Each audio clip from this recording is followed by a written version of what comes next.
Rick and Morty is a confusing show for me. First off, the fan base sucks. To be fair, you have to have a very high IQ to understand Rick and Morty. That's one of the reasons why people are embarrassed to call themselves a Rick and Morty fan. My beloved dog! I can't do Rick!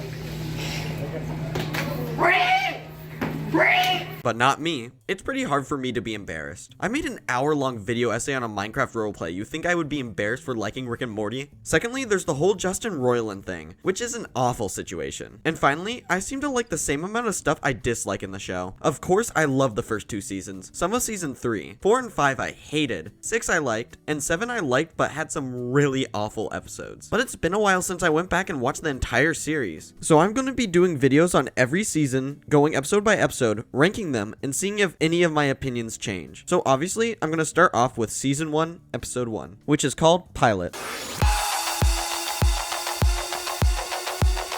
The episode starts with introducing the main duo of the series named Rick and Morty, obviously. This episode follows Rick taking Morty out of school to go on an adventure to find a rare seed. We find out later that Rick has been doing this a lot and is hiding it from Beth, who is Rick's daughter / Morty's mom, and Jerry, Beth's husband / Morty's dad. Rick and Morty go to another dimension to get the rare seed, but Rick runs out of portal fluid, so they have to go to interdimensional customs, which also means Morty has to shove the seed up his ass since they are illegal. They get caught, and one chase scene later, they are back in their universe, but oh no. Beth and Jerry find out about what Rick has been doing and are going to send him to a retirement home. But Rick proves that Morty doesn't need school by asking him questions, which Morty only knows because of the seed dissolving in his ass, giving him temporary intellect. Then we end the episode with Rick's famous speech. God, I forgot how funny this show can be. This episode has some great gags, like Summer, Morty's sister, saying hi to a bully that Rick froze and he falls down and breaks. Or when Rick tells Morty the fly-type things chasing them are robots and he shoots one, then everyone starts freaking out and saying someone call his wife and kids. Then Rick responds with, "It was a metaphor." Comedy gold! A big reason why the comedy works so well in this episode is because it's not reference humor. Oh my god, Scott the Wise. Hey, Peter. I can't recall them ever referencing something in pop culture a single time in this episode, and I'm glad. The later seasons rely heavily on it, and I don't like that very much. But this episode just focuses on having funny jokes and character interactions. Then there's the animation, which I really like. The characters look so goofy, and some of the facial expressions are priceless. Sure, the animation of later seasons are better, but this season just has a charm to its animation, and I love it. There's one clip I want to show you.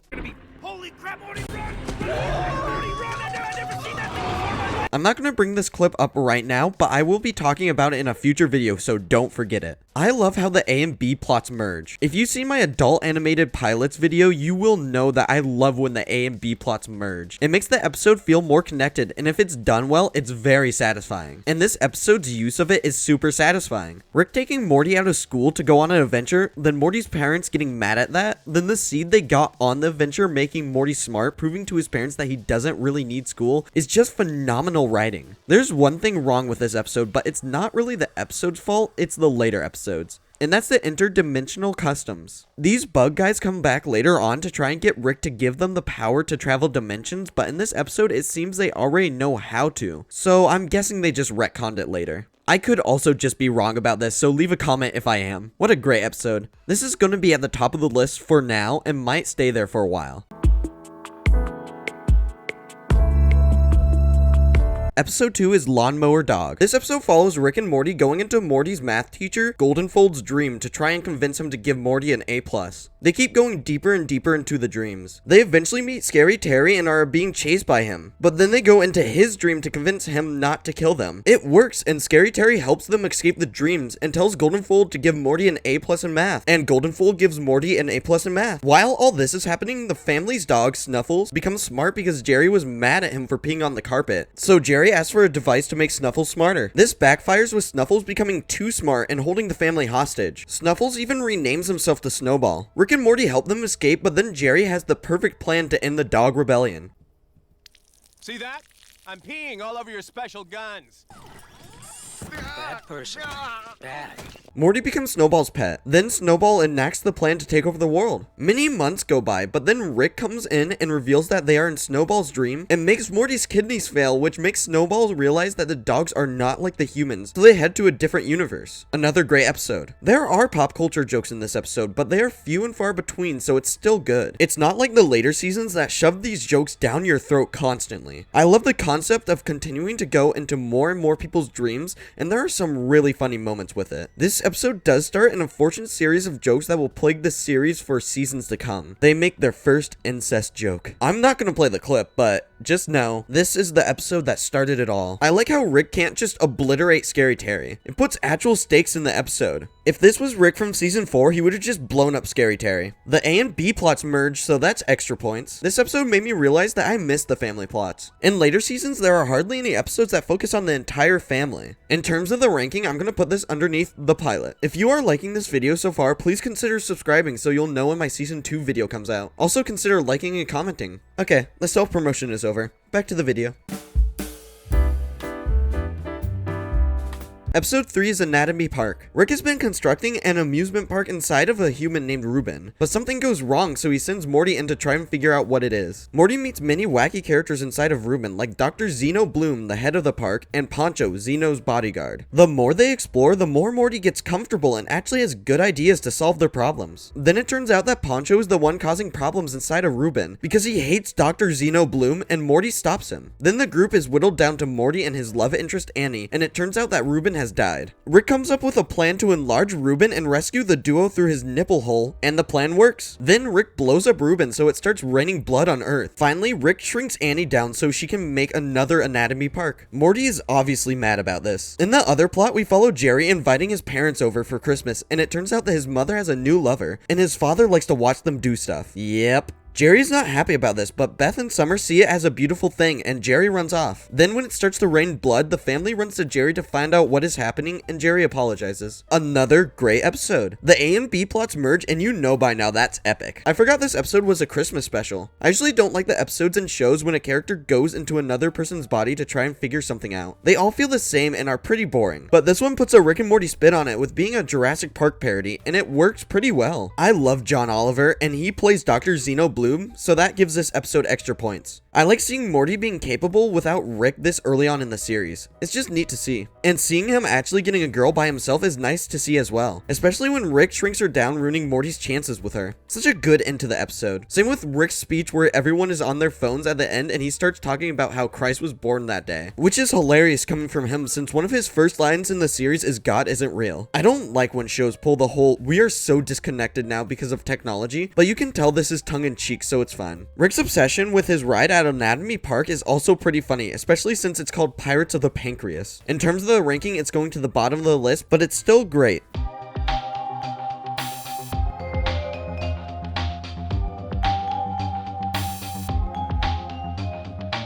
Episode 4 is M. Night Shaym-aliens. In this episode, we follow Rick, Morty, and Jerry being stuck inside of a simulation by Zygerian scammers who are trying to find out how to make concentrated dark matter from Rick. While Rick and Morty break out of the simulation, Jerry is having the best day of his life, even winning an Appley, which is an Apple commercial-based award. Rick and Morty escape and head back to Earth so Rick can put crystals he stole from the Zygerian scammers into his safe. But then it turns out that they were still in a simulation and the Zygerian scammers apparently already know how to make concentrated dark matter, but they wanted the code to Rick's safe. Rick and Morty run to try and make it back to Earth before the scammers do and find Jerry, who has lost his Appley award. They hijack a spaceship and escape, but since the Zygerian scammers know how to make concentrated dark matter, they are catching up to the gang. To get faster, Rick tells Morty to make some concentrated dark matter and gives him instructions to make it, but then it turns out they were in another simulation. Morty was fake and the Zygerian scammers actually don't know how to make concentrated dark matter. Jerry and Rick leave defeated, but then it turns out that Rick gave them a recipe that causes the Zygerian scammers ship to blow up. Then Rick sings the saxophone part from Baker Street. Man, this is how you write Rick. He is the smartest man alive and actually uses his wit to get out of the situation and not high-tech weaponry. I love this episode. All the twists are great. Even though I've seen this episode 5 times, it's still super satisfying to watch. Especially the last twist where it turns out Rick knew it all along. Oh, it's so good.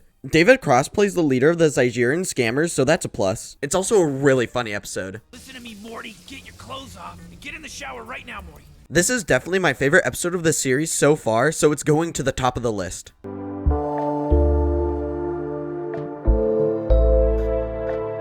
Episode 5 is Meeseeks and Destroy. This episode starts off with Morty having to capture a version of his family from a different dimension with a pretty gruesome trap. When he and Rick get back to their own dimension, Morty stands up to Rick saying that he has had enough. He's tired of Rick always dragging him around and doing these insane things. So they come up with a bet where Morty gets to lead the next adventure, and if it is successful, he gets to pick every 10th adventure. But if Rick wins, Morty can't complain anymore. Before they set off, the entire family comes into the garage and asks for Rick's help with mundane tasks. Rick's solution is giving them a Meeseeks box. This box spawns Meeseeks, who are creatures who help complete tasks, and when completed, they disappear. Don't worry, they want to disappear. Then Rick and Morty head off to a medieval dimension, where they find a village that is in need of a hero. One of the villagers asks Rick and Morty if they can go up to the clouds and steal gold from a giant, and they accept. They climb up a beanstalk and enter the giant's castle. They hear footsteps and then a giant enters the room. Holy Christ, what are they gonna do? Well, they didn't really have to do anything because the giant slips and busts his head on a table. Then the giant's wife comes in, sees Rick and Morty, calls the cops, and the duo are sent to giant jail. During their trial, Giant Saul Goodman reveals that they were not read their rights, so they are free to go. But the steps down the courthouse are huge, so it takes a bit. They find a tavern in one of the stairs and go inside. During the entire adventure, Rick has been complaining, and Morty finally snaps at him and says if he doesn't start enjoying himself by the time Morty gets out of the restroom, he'll flip his lid. He goes to the bathroom where he meets Mr. Jellybean. And at first he seems nice, but he starts to get more and more creepy, eventually holding Morty down and trying to have his way with him. Morty rightfully beats the shit out of him and runs to Rick crying, saying that Rick wins and to take him home. Rick realizes what happened because he saw Mr. Jellybean walk out of the restroom all beaten up. Rick tells Morty that he's been winning a lot of schmeckles so they can use them to ride down the stairs and give the rest to the townspeople. They do that and the town is thankful and wants them to meet their king, but it turns out that it's Mr. Jellybean, so they leave. But Rick comes back and blows up Mr. Jellybean. Deserved. In the other plot, we follow Beth asking the Meeseeks to make her a more complete woman, Summer, who asks the Meeseeks to make her popular, and Jerry, who is sensible and asks them to get 2 strokes off his golf game. Beth and Summer's Meeseeks fulfill their request pretty easily, but Jerry's Meeseek is having trouble, so that Meeseek asks other Meeseeks for help, and so on until there's a whole bunch of Meeseeks. They are starting to get uneasy because it is unnatural for Meeseeks to live this long, but Jerry doesn't care and goes out to dinner with Beth, who is considering divorcing Jerry. The Meeseeks have had enough and plan to kill Jerry to get all strokes off his game. They ambush him at the restaurant and Jerry and Beth run to a freezer and trap themselves in it. But the Meeseeks have hostages and are going to execute people if Jerry doesn't come out. Beth clutches and makes a makeshift club and gives Jerry the motivation to finally get 2 strokes off his game. Then all the Meeseeks disappear. This is the first episode I can truly call fantastic from start to finish. The comedy is great as always, with some really good moments, like when the hostages react to the crazy situation that is happening with the Meeseeks. Speaking of the Meeseeks, they are a really fun concept. Add that in with Jerry being incompetent and telling Summer and Beth to do something simple, and then he requests something that the Meeseeks can't complete, creates a great B-plot. The only thing wrong with this episode is not the episode's fault, because it's one of the first times they bring it up, and of course that is Jerry and Beth's relationship. I forgot a lot of the early episodes have something to do with their failing marriage, which is good in this episode, but there is plenty more to come, which might become grating. That is one thing I like about the later seasons, is that Jerry and Beth aren't just miserable and sick of each other. I like how since Morty did complete his quest that the every 1/10 adventure thing comes back in later seasons, and I always love to see it. Now the main reason why I love this episode, the Mr. Jellybean situation. Obviously, I'm not saying that the situation itself is good because it's not. It's awful, and that's why I like it so much. That sounds really bad, but just hear me out. Morty going to Rick crying is so sad, but Rick actually taking the situation seriously and trying to comfort Morty by saying they can still complete the quest is amazing. This is the type of stuff I miss. I miss these genuine moments that aren't played as jokes. It shows that Rick might have a hard exterior, but he still cares about Morty. Fun fact, Tom Kenny is Mr. Jellybean. Man, I never realized the range of Tom Kenny. He plays SpongeBob, Ice King, and Mr. Jellybean, and so much more. What a great voice actor. In terms of the ranking, this episode is going in first place.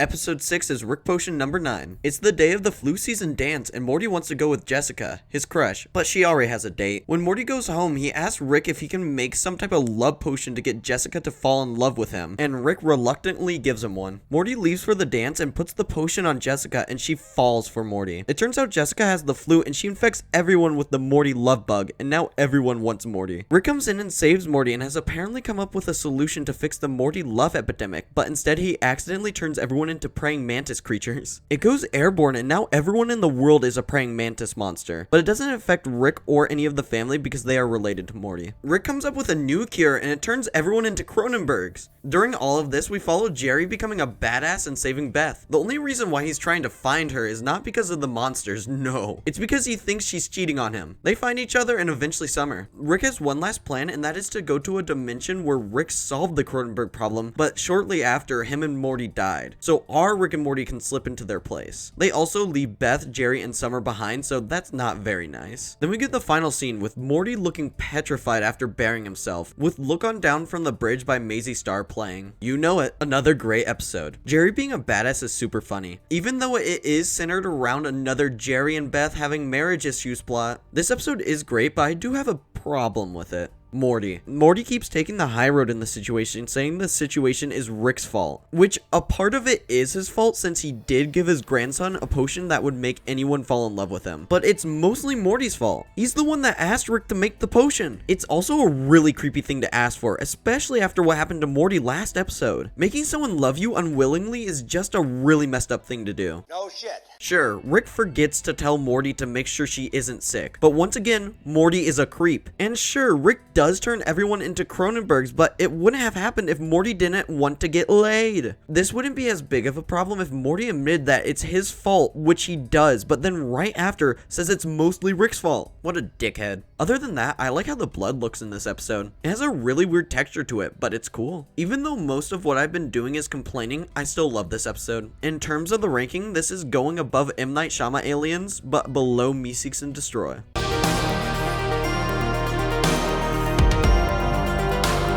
Episode 7 is Raising Gazorpazorp. This episode starts off with...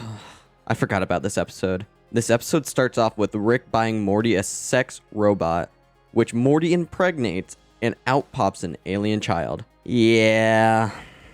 Rick, being the base person he is, wants to kill the child, but Morty won't let him, so Rick tries to find his home planet. This is, of course, so he can abandon the child on that planet. Once again, pretty based. He finds the planet and is about to head out, but Summer wants to come. Rick says no, but it doesn't matter because Summer is dragged into the portal by the planet's inhabitants. Rick kills the captors and plans on returning Summer back home, but Rick's portal gun gets destroyed. Eventually, a giant head comes out of nowhere and drops off some sex robots. Rick and Summer go into the headship and finds a society of only women. It turns out that the women of this planet have separated from the men for being too aggressive and have been deploying sex robots to the men so they can keep their populations up. Rick and Summer have to pretend that Rick is Summer's slave or else Rick will be executed. They dick around for a little bit and then Rick gets sick of the alien shit, so he farts, which of course is illegal for a women's society. Good writing with that one, Justin Roiland and Dan Harmon. You did great. They are both planned to be executed, but Summer gives a speech and the aliens forgive them and give them a ship to get back home. In the other plot, Morty is raising his child,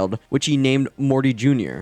What a narcissist. Morty Jr. rapidly ages and it turns out that he wants to kill everything and everyone he comes across. Morty lies and tells him that the outside air will kill him so he can't hurt anyone. When he's in his teens, Morty Jr. runs off and starts a rampage, but Morty calms him down and convinces him to become a creative because I shit you not, the writer of Marmaduke comes in and says he has pent up murderous rage that he channels into Marmaduke. What? Did I miss something? Why the creator of Marmaduke? I do think it's pretty funny though. Yeah, I'm not the biggest fan of this episode. Everyone is kind of an unlikable asshole. From Jerry and Beth disapproving of Morty raising his kid and also just bickering with each other, which holy shit, I'm so fucking done with already. To Summer being a brat, to Rick being a sexist asshole for not wanting Summer to come on the adventure because she's a girl. I don't like when shows make characters out of nowhere become sexist, like Rick. I also generally don't like episodes of TV shows that are boys versus girls. Not to say this episode is all bad. I really like the plot of Morty raising Morty Jr., even though how it got there is a bit awkward. This episode is also still pretty funny. They get to play outside. I think this is the first time Rick says wubble-up-a-dub-dub, so yeah. I honestly don't remember because I took like a 6-month break in between these episodes because I felt super unmotivated to do anything. Anyways, overall this episode is still pretty decent. In terms of the ranking, it's gonna go in last place though.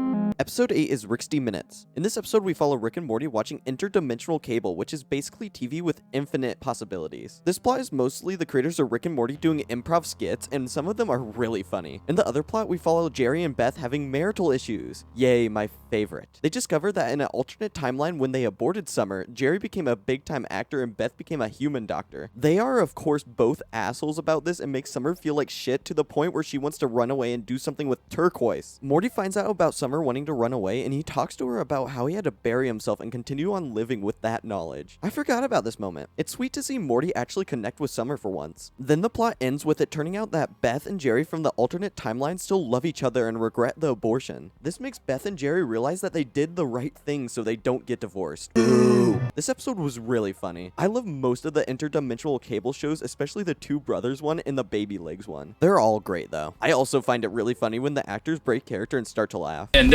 it's called Two Brothers. Two Brothers. It's just called Two Brothers. The second plot is pretty good, even though I'm sick of Beth and Jerry being assholes. I forgot about how much I hated them in the first 2 seasons. I know I keep saying this, but goddamn, they are so unlikable. In terms of the ranking, I'm going to be putting it above Lawnmower Dog and below the pilot, even though it's a really close call.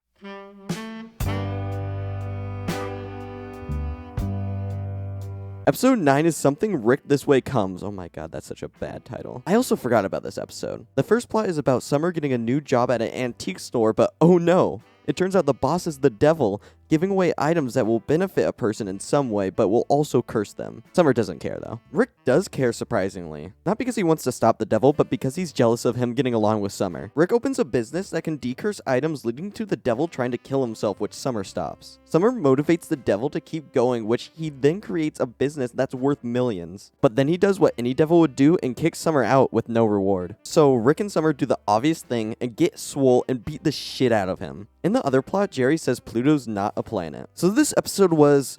Okay, fine. Jerry says Pluto's not a planet, so him and Morty get kidnapped by Plutonians who are the residents of Pluto. They all love Jerry saying Pluto's a planet, but it turns out the rich are making Pluto shrink by mining plutonium, basically their power source. Morty tries to convince Jerry that he has to tell everyone about this, but Jerry's an asshole, so he disregards Morty. But then Jerry sees how the king of Pluto treats his son and tells everyone Pluto's not a planet. Then it ends with Jerry and Morty having a sweet conversation. So the devil side of this episode was great. I love seeing Rick being this petty. It's really funny. Then Rick getting bored and burning down his curse removal business is a highlight of the episode. I also like Summer and the Devil's dynamic, up until the betrayal, of course. The other plot is pretty boring. I always forget about this plot on rewatches, and I'm probably gonna forget it again. Jerry and Morty's conversation at the end is sweet, but everything else is Jerry being arrogant and telling everyone Pluto is a planet. If that's your thing, then this episode's for you. It's definitely not my thing. If there was a better B-plot, this episode would definitely be higher, but as it is now, I'm going to put this above Anatomy Park, but below Lawnmower Dog.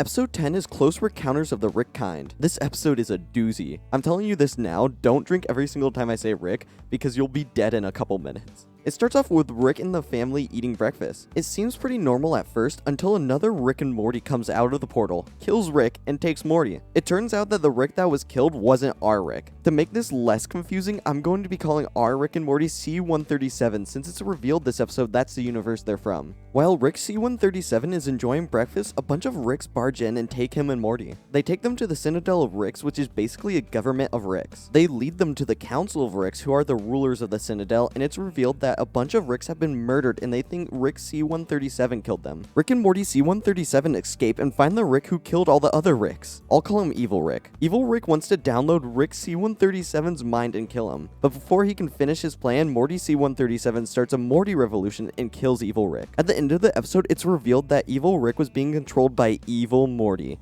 What a twist! In the B-plot, the Smith's house has been taken over by Ricks who are trying to find Rick C-137. Jerry befriends Doofus Rick, who is apparently the worst Rick. They hang out and bond, but then Doofus Rick leaves. So sad. What an episode. To start off, I love the concept of the Citadel of Ricks. It expands this universe so much and shows how our Rick is different from most Ricks because he refused to join the Citadel. Speaking of expanding this universe, this episode has a lot of lore dumps, like them mentioning the central finite curve and the reveal that Ricks keep Mortys around because they are basically a cloaking device for Ricks since their dumb brainwaves cancel out Rick's smart ones. This obviously makes Morty a bit mad at Rick, but this is solved by the end with Rick telling him he's the Mortiest Morty, which is sweet. Also, Evil Morty introduction. He's a major player way later on the show, and I love the concept of a Morty going against Rick's. The song they play when it's revealed that Evil Morty was orchestrating the whole thing is fire.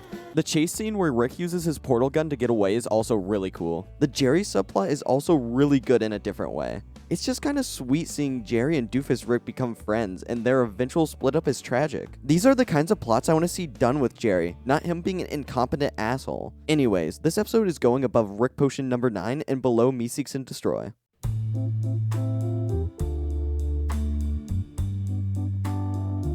Episode 11 in the season finale is Risky Business. In this episode, Beth and Jerry entrust Rick with watching the kids while they go to a Titanic-themed getaway. Beth tells Rick if anything happens to the house, Morty can't go on any more adventures. Rick and Summer don't care and throw a party. Morty is freaking out since the house is getting trashed, but then he gets time alone with Jessica in Rick's garage, so he calms down. Morty gets startled by Squanchy squanching, don't ask, and knocks over a device that transfers the house to another dimension. Once again, Morty's the only one freaking out. Rick tells him to get some crystals that will supposedly help with getting the house back to their dimension. They also send Summer's uncool friend Nancy and Rick's creation Aberdolf Linkler. Once again, don't ask. During their mission, Linkler dies. Morty and Nancy go back to the house and tell Rick about this, but he's too busy snorting the crystals to care. Morty finally gets fed up with Rick's shit and ends the party. He then forces Rick to bring them back to their dimension. He does, and everyone leaves except for Bird Person, who tells Morty Rick is in great pain. Morty acts like he doesn't care, but still makes Rick solve the problem so they can still go on adventures together. Rick freezes time right before Beth and Jerry get back, and the trio hangs out in the frozen world cleaning up the mess.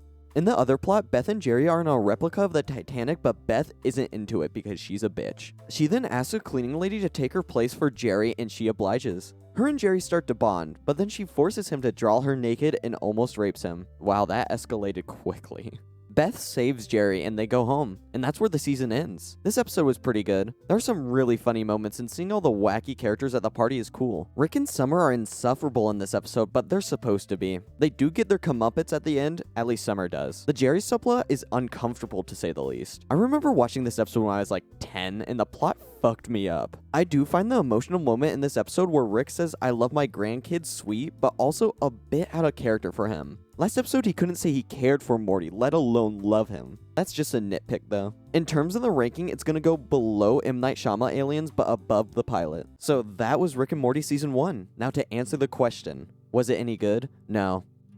It was great. The comedy of the first season is just so good. Even though Justin Roiland is like the worst, he has great comedic timing. Most of the plots are fun and inventive. The world building is fantastic, with them introducing so many different worlds and concepts. Most of the characters are great. The only two I can say are not are Jerry and Beth. They just got on my nerves a lot, and they are both so unlikable. They're probably the worst part of season 1, but that being the worst part is pretty damn good. So yeah, season 1 of Rick and Morty was as good as everyone remembered. Before I get into the final ranking, please like, subscribe, and comment. It'll help the channel grow and also let me know that you want a season 2 video. Now let's get into the final ranking. In 11th place is Raising Gazorpazorp. In 10th place is Anatomy Park. In 9th place is Something Rick This Way Comes. In 8th place is Lawnmower Dog. In 7th place is Rixty Minutes. In 6th place is The Pilot. In 5th place is Risky Business. In 4th place is M. Night Shaym-aliens. In 3rd place is Rick Potion number 9. In 2nd place is Close Encounters with the Rick Kind. And in 1st place, Meeseeks and Destroy. What's your ranking? Well, this was fun, but it took me 8 months to make this video because I'm super lazy and it's entirely my fault. I just kind of want to be done at this point. Anyways, thank you guys for watching this video, and I'll see you guys next time. Bye.